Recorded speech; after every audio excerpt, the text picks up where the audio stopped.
네, 앞서서 11월 증시 전망에 대해서 들어봤습니다. 전반적으로 그냥 축소를 해보자면은 추세 반전이 상당히 제한적일 수 있을 것이다. 이에 따라서 기술적 반등이 나온다면은 좀 리스크 관리의 기회로 삼을 수 있을 것이다. 상당히 보수적인 의견을 주셨거든요. 네네. 여기에 동의하시나요?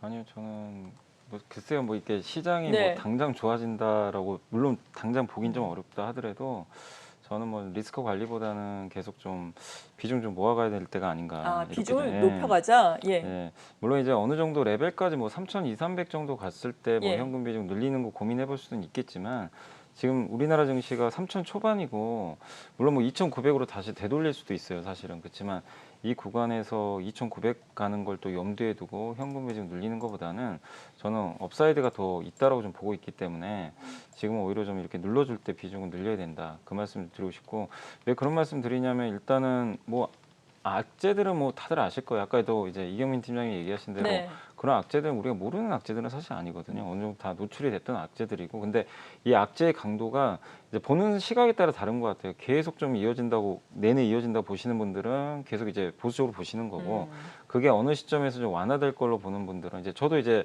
거기에 한 축이기 때문에 네. 이 공급망 이슈라는 게 지금 분명히 연말에 한 번 더 이루어질 수도 있는 게 또 난방유 그 수요가 늘 수밖에 없는 게 또 겨울에 또 춥잖아요. 그렇죠. 예, 그래서 근데 이런 것들은 우리가 다 예측할 수 있는 범위 내에 있거든요. 그러니까 우리가 두려운 게 뭐냐면 악재가 전혀 예상치 못한 악재가 나왔을 때 되게 좀 두려울 수 있는데, 아니 겨울에 추워서 난방유 수요 늘어나서 가격이 올라가는 거, 물론 이제 올라가는 것 자체가 부담이 되더라도 그건 충분히 우리가 인지를 할 수 있고 예상을 할 수 있는 부분이기 때문에 네. 그렇게 증시에 그렇게 큰 충격으로 다가올 것 같지는 않고, 역으로 생각하면 그게 끝나버리면 난방 시즌이 끝나면 반대급부로 원자재 가격이 또 빠져버릴 수도 있는 거거든요. 그래서 결국 정해진 악재이기 때문에 저는 너무 그렇게 우려할 필요는 없다고 보고 있고, 또 오늘 보니까 홍다 리스크가, 오늘 홍다가 또 이자를 좀 지급해야 되는 날인데 네. 다행히 뭐 이자 지급한다는 뉴스가 나온 것 같더라고요. 그러니까 홍다 리스크가 완화되면서 또 최근에 중국의 부동산 규제도 완화하는 시그널이 나오고 11월 달에 팔중전회라고 있거든요. 이제 중국의 중요한 회의가 있는데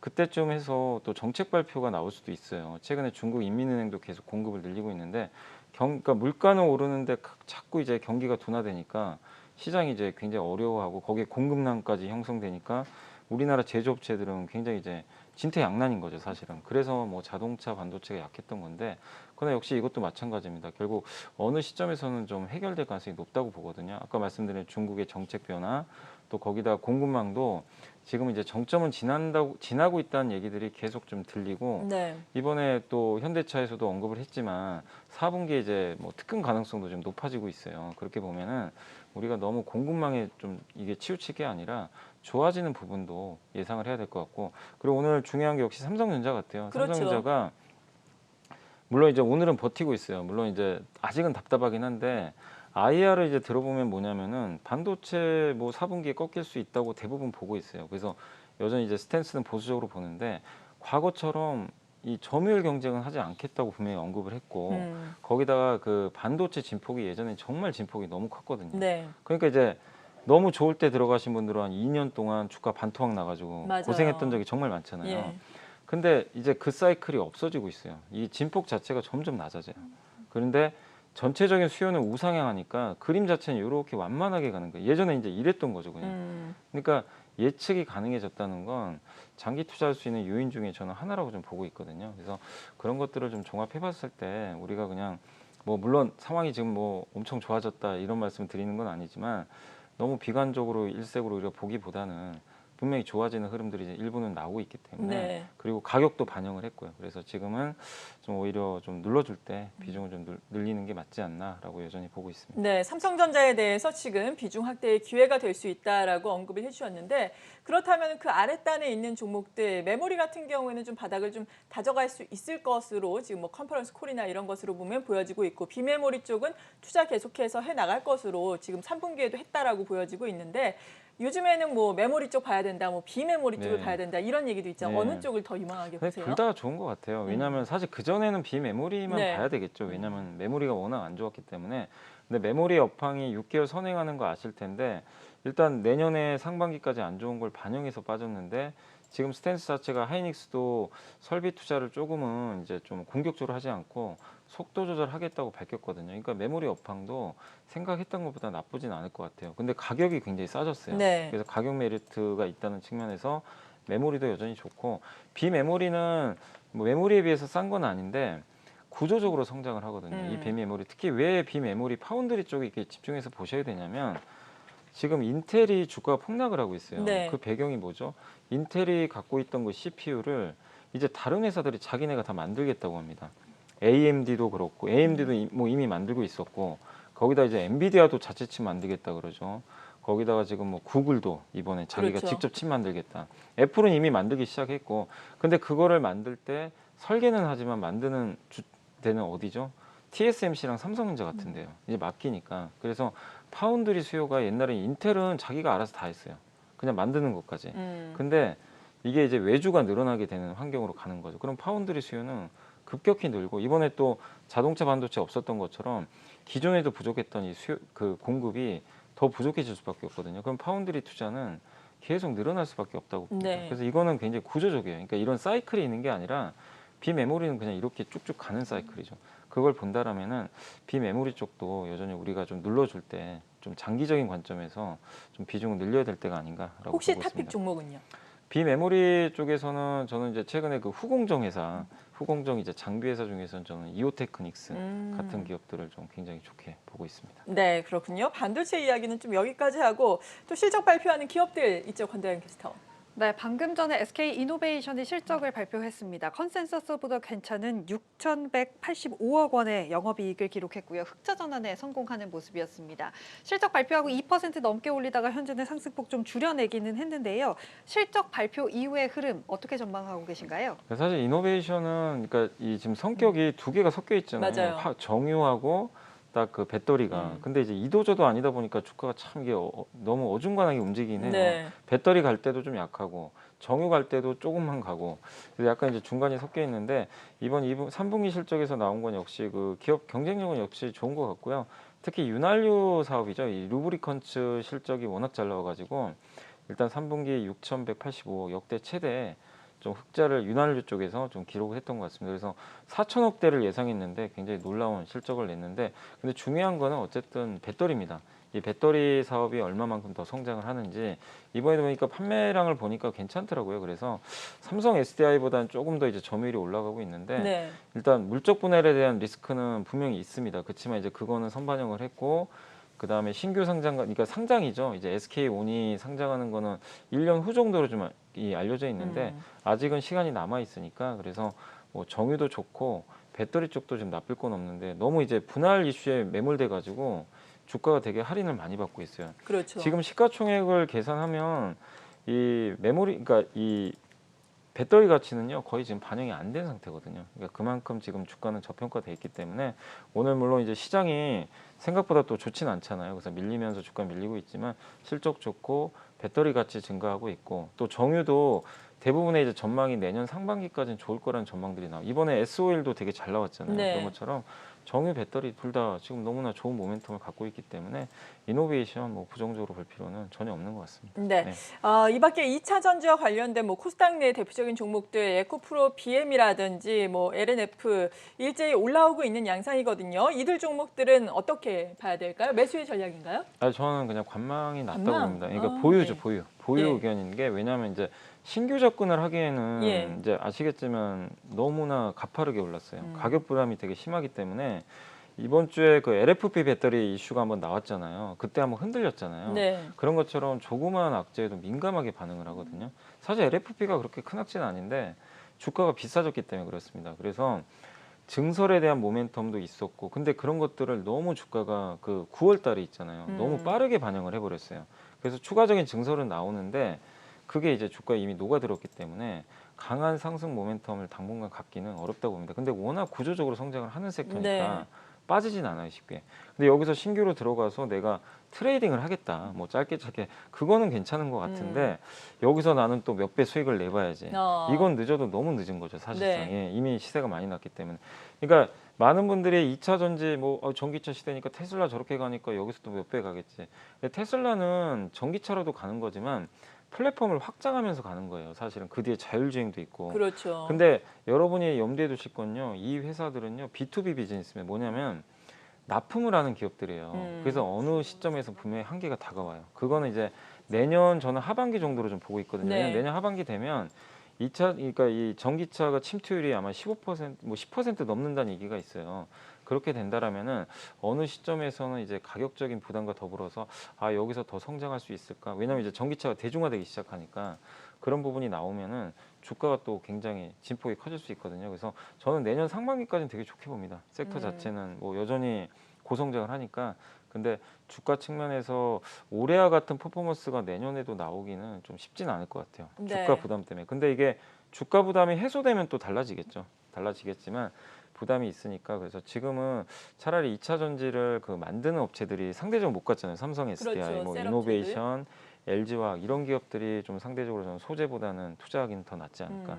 그렇다면 오늘 또 급등 양상 나타내고 있는 뭐 센트럴 모텍이라든지 자비스와 같이 오늘 간밤에 루시드 앞서 말씀드린 네. 것처럼 30% 올라서 이들 업체들 일제히 올라가고 있잖아요. 뭐 일단 전기차 부품 업체라고도 볼 수 있겠고 배터리 뭐 장비 이렇게도 볼 수 있는 업체들 사실 뭐 앞서서도 말씀드린 것처럼 리비안과 관련된 종목들은 또 하락하고 있고 이들 종목들이야말로 정말 널뛰기를 하면서 뭐 올라가고 있는 건지 하락하고 있는 건지 네. 계속해서 등락을 보이고 있잖아요. 예. 어떻게 투자 전략 봐야 될까요? 물론 이제 이 기업들이 뭐 그때 리비안도 예. 있었고 그다음에 이제 여기 오늘은 이제 루시드 모터스 이제 관련 기업들이 있는데 이 기업들이 나쁘다가 아니라 왜냐하면 지금 미국의 리비안하고 이제 루시드가 나와서 각각의 시장을 어느 정도 점유를 할 것 같은데 이 기업들은 어쨌든 한정적인 기업들이라는 거죠. 네. 확장성 면에서 미국 이외의 시장으로 가기도 쉽지 않고 또 글로벌 이 자동차 회사들하고 경쟁하기도 저는 쉽지는 않다고 생각하거든요. 그러니까 어느 정도 자기만의 특화된 모델, 특히 루시드 모터스 같은 경우는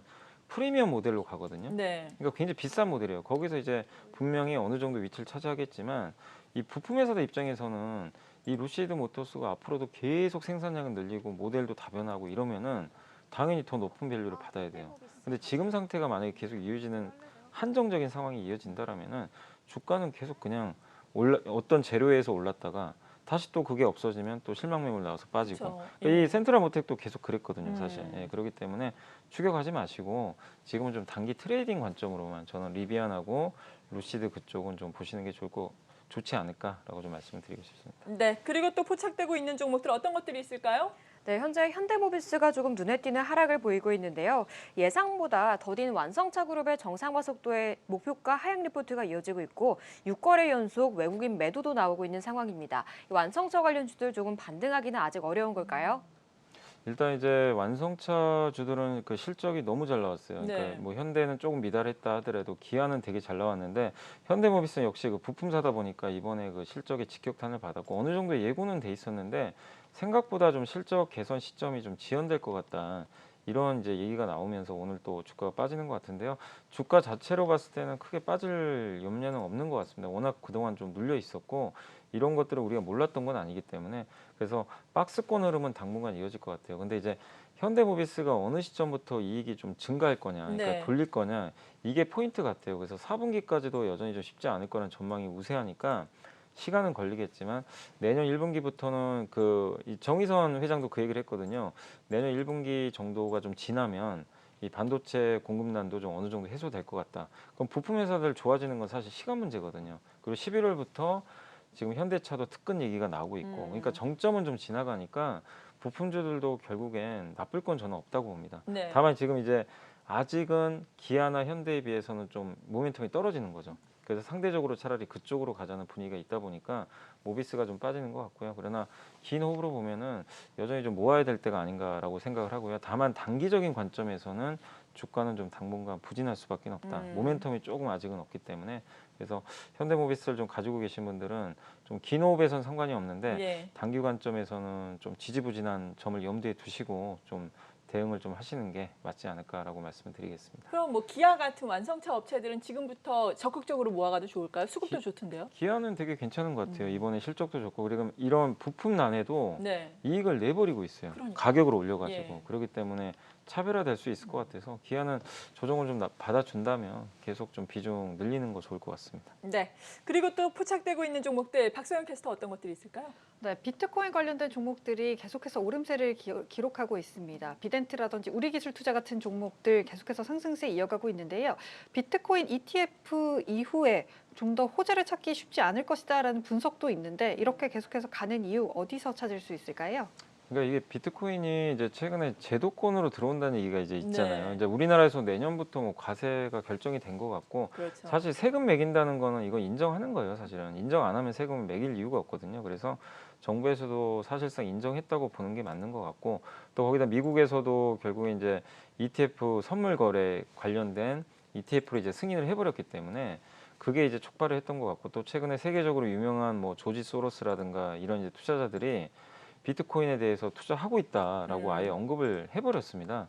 그리고 최근에 비트코인이 점점 이게 감소하고 있다고 하더라고요. 그게 무슨 얘기냐면 비트코인이 시중에 잘 유통이 안 돼요. 그러니까 희소성이 생기는 게 예. 기업체들도 많이 어느 정도 사는 부분들이 일부 있는 것 그렇죠. 같아요. 사서 뭐 잠깐 오니까. 네, 그래서 개인들도 차라리 아니 뭐 내가 현금 7천만 원 그냥 갖고 있을 바에 그냥 비트코인 하나 사놓자 이런 분위기도 되게 많은 것 같아요. 그러니까 이 결국 인플레 시대에 자산 가치 올라가는데 돈의 가치는 떨어지고 그 대안으로 또 최근에 재테크 수단으로 비트코인 또 열풍이 불고 있다 보니까 비트코인과 관련된 기업들의 가치는 올라갈 수밖에 없는 것 같습니다. 그래서 거기 관련된 뭐 대표적인 게 두나무 네. 관련 이제 기업들이 굉장히 또 주가 흐름이 좋았잖아요. 근데 돈을 뭐 역대급으로 벌고 사실 놀라웠던 게 두나무가 또 그 우리금융인가요? 그 예금보험공사 지분 뭐 인수한다 뭐 이런 얘기도 있었던 것 같은데 이건 진짜 옛날로 보면 상상도 할 수 없는 일이 맞아요. 발생을 하는 것 같아요. 그러니까 그만큼 엄청난 돈들이 글로 몰리고 있어요. 그래서 분명히 이쪽 시장 자체가 아직은 꺾인 것도 아니고 점점 인정하는 분위기로 가기 때문에 관련 기업들은 여전히 뭐 저는 살아 있을 수 있다 이렇게 보지만 다만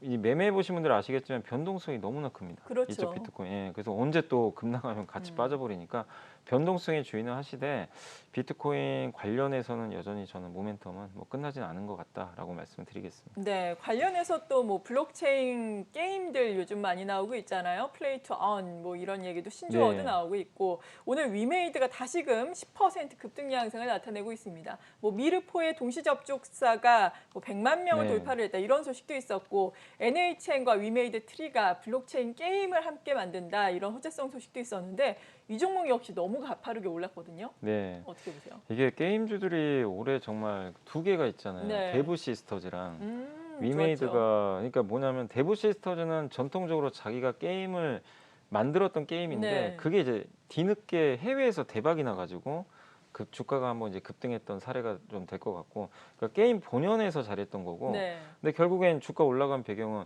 국내가 아니라 해외로 확장하면서 간 거잖아요. 그렇죠. 위메이드는 뭐냐면 이것도 마찬가지예요. 그러니까 위메이드 미르포란 게임이 나온 지가 꽤 됐는데 글로벌 동시 접촉자 수가 이제 100만 명 넘어갈 정도로 해외에서 히트치니까 해외 쪽 확장 나오면서 주가가 이제 거의 뭐 우주로 지금 가고 있는 상황이고 거기에 그 NFT 관련해 가지고 요새 위메이드든 뭐 요새 보면 컴투스든 게임 회사들이 그쪽 사업 얘기도 계속 얘기가 나오더라고요. 네. 그러니까 확장성도 있는 데다가 또 페이 투 원이라 그랬죠. 그래서 P2E라 그래 가지고 예전 게임과 다르게 이제는 그 안에서 유저들끼리 서로 이제 돈을 벌 수 있는 하나의 이제 화폐를 이용해 가지고 서로 간의 돈을 이제 거기에 게임 회사가 관여를 안 하는 거죠. 이제 둘이 이제 거래를 하는 그런 시스템인 것 같은데 게임도 하고 돈도 벌고 이 시스템을 만들어 버린 것 같아요. 그러면 이게 이제 확장성이 발휘가 되니까 더 많은 사람들이 게임에 집중을 하게 되는 거겠죠.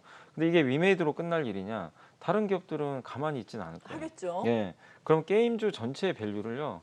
예전에는 그냥 아이템 뭐 그냥 서로 판매해 가지고 하는 정도로 봤다면 이게 유저관끼리 또 이렇게 돼 버리면 그 이후에 또 확장성이 더 열려 버리는 거거든요. 그것도 게임 내 캐릭터를 이용한 뭐 NFT 서비스 이런 걸 또 출시해 가지고 판매를 하면 부가 수익까지 창출할 수 있어서 위메이드 주가가 물론 부담스럽습니다. 저도 뭐 이렇게 오른 상태에서 당연히 사라고는 말씀 못 드리겠지만 네. 섣불리 그 열차에서 내리시면 안 될 것 같아요. 아직은. 예, 그렇다면 이런저런 소식도 없는 NC소프트 같은 회사의 주가의 흐름은 어떻게 보세요? 근데 NC는 아직 그런 걸 아직 안 보이죠. 그러니까요. 예. 그래서 NC도 저는 충분히 NC가 뭐 정말 가만히 있을 기업도 아니고 그렇죠. 뭐 세계적인 기업이잖아요, 사실은. 그래서 다음 주에 물론 리니지 아마 많은 분들이 이거 좀 조심스러워하실 것 같아요. 리니지 W 게임이 다음 주에 출시가 돼요. 이것도 흥행 실패하면 어떡하나. 그러니까 예. 예전에는요 게임 출시하면요 사람들이 일단 사고 봤어요. 네. 근데 요즘에는 이제 많이 스마트해지셔가지고 게임 출시하고 급 나가는 건 너무 많이 보시다 보니까 차라리 출시하고 나서 보자. 맞아요. 이런 마인드인 것 같아요. 근데 저도 성공 여부는 모르겠지만 실패할 수도 있고 성공할 수도 있지만 분명히 게임사들은 위메이드의 성공을 봤기 때문에 NC도 저는 어느 시점에선 그런 배를 탈 가능성도 분명히 있다고 보거든요. 그래서 NC도 지금 주가는 굉장히 눌려서 있었잖아요. 그래서 부담 없는 수준이니까 NC에 대해서도 저는 여전히 좀 긍정적인 시각으로 보고 있습니다. 네, 한 종목 더 간략하게 알아보고 싶은 것이 LG전자거든요. LG전자 바닥권에서 어떻게 보면 바닥권을 다져간다라고 볼 수도 있겠고 오늘 좀 강하게 장 초반에는 5.74%까지 반등을 하다가 지금은 또 보합권까지 내려오고 있는 상황이거든요. 네. 물론 시장 상황도 안 좋아지기는 했지만 LG전자 뭐 전장에 대한 기대감이 있었는데 거기에는 좀 기대치를 충족하지 못했다 이런 분석도 나오고 있는 것 같아요. 그러니까 LG전자가 가전하고 전장 이제 두 개가 핵심인데 네. 가전 쪽은 조금 이제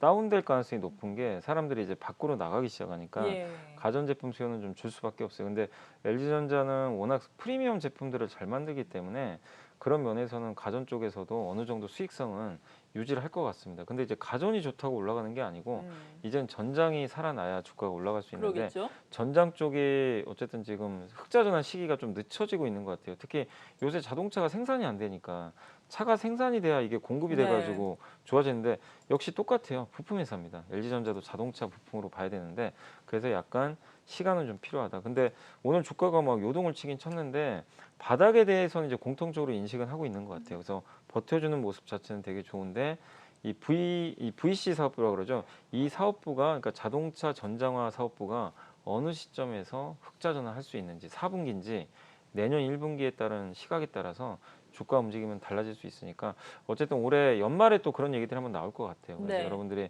지금은 주가에 대해서 걱정할 필요 없는데 상승까지는 조금 더 확인할 좀 시간이 필요하다라고 좀 보고 있습니다. 네, 오전장 라스트 찬스 계속해서 실적 발표 앞두고 있는 기업들 알아보도록 하죠. 네, 먼저 다음 주 화요일 발표를 앞두고 있는 삼성 SDI의 3분기 실적 전망 알아보겠습니다. 올 3분기 매출은 3조 6,170억 원으로 전년 동기 대비 17% 증가할 것으로 보이며 영업이익은 3,499억 원으로 30%가 늘어날 것이란 시장 예상이 나오고 있습니다. 이는 원형 전지 부문이 호실적을 내면서 삼성 SDI의 실적 개선을 견인할 것으로 기대되고 있는데요. 여기에다 향후 리비안과의 JV 설립도 예상되고 있어 이 북미 투자 확대에 따른 긍정적인 주가 흐름이 기대된다는 평가가 나오고 있습니다. 삼성 SDI는 지난 2분기 전기차 배터리 사업 호조에 힘입어 분기 기준 사상 최대 매출을 거두고 영업이익도 큰 폭으로 개선됐습니다. 하반기에도 사업의 전 부분이 성장하면서 연간 영업이익 1조 원이 가시화될 것이라는 전망이 나오고 있습니다. 다음은 위메이드 알아보겠습니다. 올 3분기 매출 755억 원으로 전년 동기 대비 무려 218% 늘어날 것으로 보이며 영업이익은 236억 원으로 흑자 전환할 것이란 시장 전망이 나오고 있습니다. 이 대표 게임인 미르4는 8월 전 세계 170여 개국을 대상으로 출시했는데요. 9월 말 기준 서버 수가 100개를 기록하면서 글로벌 흥행 돌풍을 이어가고 있습니다. 이 매출이 크게 늘고 영업이익도 흑자 전환할 것으로 보이고 있습니다. 위메이드는 게임사 가운데에서도 가장 먼저 블록체인에 투자를 해온 기업인데요. 최근 자회사인 위메이드트리와 합병하겠다고 밝히면서 주가에 탄력을 보이고 있습니다. 4분기에는 신작 미르 모바일이 출시되고 메타버스와 결합한 새로운 비즈니스 모델을 생산하면서 실적 성장을 보일 것으로 전망되고 있습니다. 네, 이 중에서 삼성 SDI에 대해서 평가 들어볼까요? 앞서서 셀 업체들 간략하게 도움 말씀 주시긴 했지만 삼성 SDI 뭐 수급도 괜찮게 들어오고 있고 어떻게 보고 계십니까? 삼성이 이제 미국에 투자를 그동안 안 해가지고 굉장히 이제 많은 분들이 애를 태웠는데 이제 네. 결국 이제 리비안하고 아니 그 스텔란티스죠. 스텔란티스랑 이제 합작회사를 설립하기로 한 것 같고요. 그래서 이제 미국에 이제 본격적으로 진출 신호탄을 쐈기 때문에 불확실성 하나가 제거됐다. 그리고 역시 2차 전지 회사 중에서 수익성이 가장 좋은 편에 속하죠. 그리고 이번 실적에서도 여러분들이 주목하실 게 그 대형 이제 배터리죠. 이 중대형 배터리 쪽에서 영업이익률이 한 5% 이상 나오는지 그게 이제 5% 정도를 좀 이렇게 한계로 보시는 분들도 되게 많으신데 영업이익률이 좀 크게 나와준다라면은 또 한 번의 모멘텀을 좀 받을 것 같고 특히 그 중국의 CATL이 시가총액이 지금 엄청나게 높잖아요. 막 뭐 거의 네. 한 200조 원 갈 정도로 높은 상황인데 우리 한국의 사실 배터리 회사들은 미국 시장이라는 좋은 모멘텀이 있는데도 굉장히 할인을 많이 받는 것 같아요. 거의 한 50조 원 정도 수준에서 움직이니까 그래서 가격도 그렇게 비싸다고 보지는 않습니다. 그리고 소재가 갈 때 되게 또 못 갔었어요. 그래서 3분기 실적에서 여러분 뭐 물론 이제 기대치에 못 미치면 주가는 조금 부러질 수 있다 하더라도 그 다른 부분보다 중대형 배터리 이쪽 사업에서 그 시장이 기대했던 것만큼의 어떤 숫자가 나와줄지 거기에 한번 포커스를 맞추시고 보시면 좀 좋을 것 같습니다.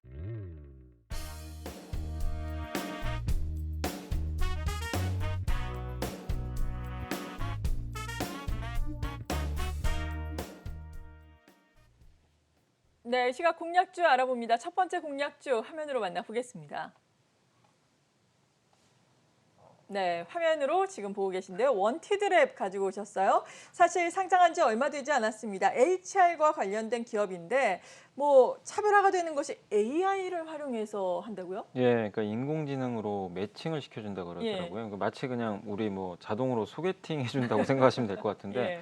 아, 이쪽에 이제 상대편이 기업이고 이게 구직자죠. 네. 중간에 사람이 없고요.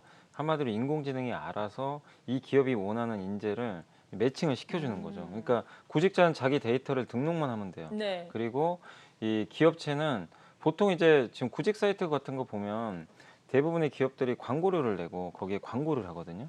네, 근데 여기는 그런 구조가 아니라 광고를 하는 게 아니라 이제 여기다가 이제 채용을 공고를 하면 이 인공지능 여기 원티드 쪽에서 그 합격을 했을 때 합격하면 이제 그 사람의 연봉이 나올 거 아니에요. 예. 연봉의 7%를 수수료로 받아요. 아, 그런 구조입니다. 그래서 기업체 입장에서도 이게 안 되면 돈을 안 내도 되기 때문에 그러네요. 네, 굉장히 합리적이고 예. 그다음에 이게 비용도 많이 안 들어가는 게 아니라 알아서 컴퓨터가 다 인공지능 데이터를 이용해 가지고 프로그램을 돌려서 그것들을 해주니까 굉장히 좋고 또 추천인 서비스라 그래 가지고 또 제3자가 이 구직자를 추천을 했는데 그 사람이 또 만약에 채용이 됐을 때는 그 추천인한테도 일정 부분의 또 보상을 지급하는 그런 시스템이더라고요. 그러니까 서로 이렇게 어떻게 보면 좀 돈을 벌 수 있게 돈을 또 아끼고 벌 수 있게 해주는 그런 구도가 좀 형성이 되는 것 같아서 긍정적이고 그리고 왜 이런 이제 시스템들이 앞으로 좀 시장에서 좀 이렇게 통용될 수밖에 없냐면 옛날에는 대규모 공채를 많이 했는데 네. 요즘에 기업들은요 공채보다는 수시 채용을 굉장히 많이 합니다. 그렇죠. 그 수시 채용이나 이런 게 맞거든요. 원하는 인재를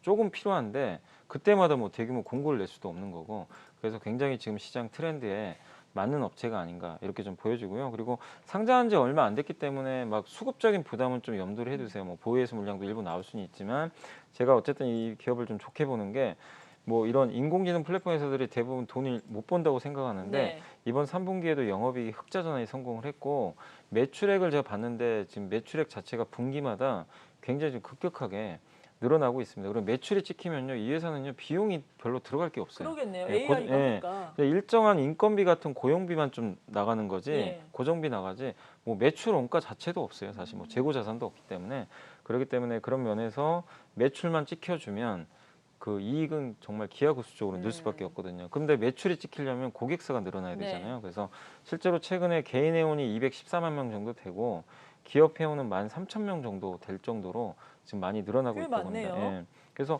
비즈니스 모델도 되게 단순해요. 뭐 그렇게 어렵지가 않습니다.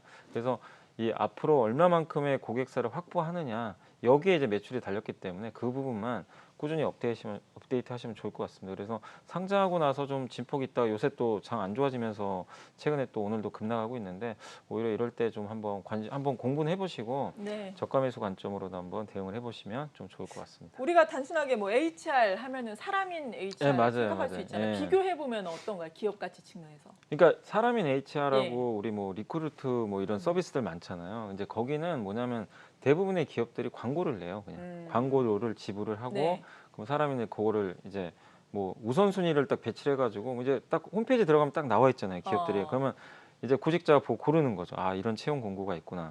그래서 이제 직접 약간 수동적인 방식이라고 예. 보시면 좋을 것 같은데 물론 이제 거기에 헤드헌터 분들이 직접 매칭도 해주겠죠. 근데 여기는 뭐냐면 내가 등록을 하면 기업체도 마찬가지죠. 그냥 인공지능이 알아서 매칭을 해줘요. 아, 내가 기업을 찾을 필요도 없고. 예, 거기서 이제 오는 거죠. 예, 물론 이제 본인이 할 수도 있겠지만 네. 알아서 이 빅데이터를 이용해서 이게 한지가 굉장히 오래된 것 같아요. 한 4, 5년 전부터 예. 데이터를 쌓아왔대요. 그래서 제가 이제 전자공시 들어가서 보면서 놀랐던 게 인공지능을 하지 않고 이렇게 그 합격자가 나온 것들 데이터를 봤는데 합격률이 10%가 안 돼요. 너무 낮은데요? 예, 근데 인공지능을 이용했더니 한 24% 정도 되더라고요.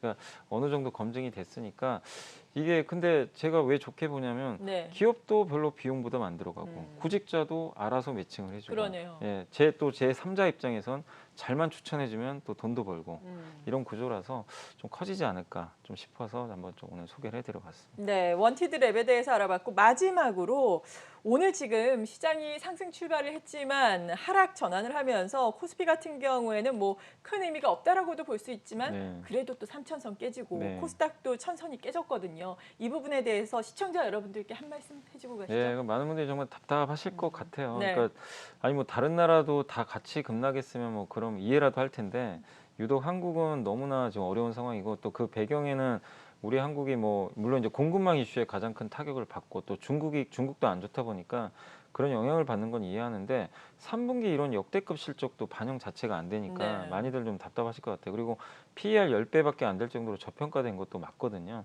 근데 오직 지금 수급 논리로 시장이 너무 안 좋아요. 그러니까 오늘도 보면은 어제도 오후에 외국인이 다 던져버렸고요. 지금도 장 초반에 사다가 지금 던지기 시작합니다. 외국인들이. 정말 외국인들의 이제 끝없는 이 공매도와 같이 연결된 이 매도가 부담인데 그렇다고 환율이 뭐 급등하는 것도 아닙니다. 그러니까요. 안정돼 있는데 자꾸 이렇게 국내 기업에 대해서 이렇게 매도를 하니까 윈도우 드레싱 기대하셨던 분들은 10월 마지막 날 정말 허탈하실 것 같아요. 그러나 중요한 건 저는 펀더멘털이라고 보고 생각을 해요. 수급은 어차피 단기 이슈이기 때문에 그래서 너무 스트레스 받지 마시고 내가 투자한 기업의 펀더멘털 자체가 훼손된 게 아니라면 특히 대표적으로 이번 주에 뭐 현대차, 기아, 삼성전자, 하이닉스 누가 보더라도 정말 좋은 실적 냈거든요. 네. 그 자체가 어디 도망가는 건 아니니까 좀 큰 그림으로 여유 있게 보시면서 너무 3,000이다, 2,900이다, 3,100 연연하지 마시고 한 번 더 좀 기업에 집중하시면 좀 좋을 것 같습니다. 네, 네. 지금까지 이베스트 투자증권 디지털 사업부의 염승환 이사였습니다. 고맙습니다. 네, 감사합니다.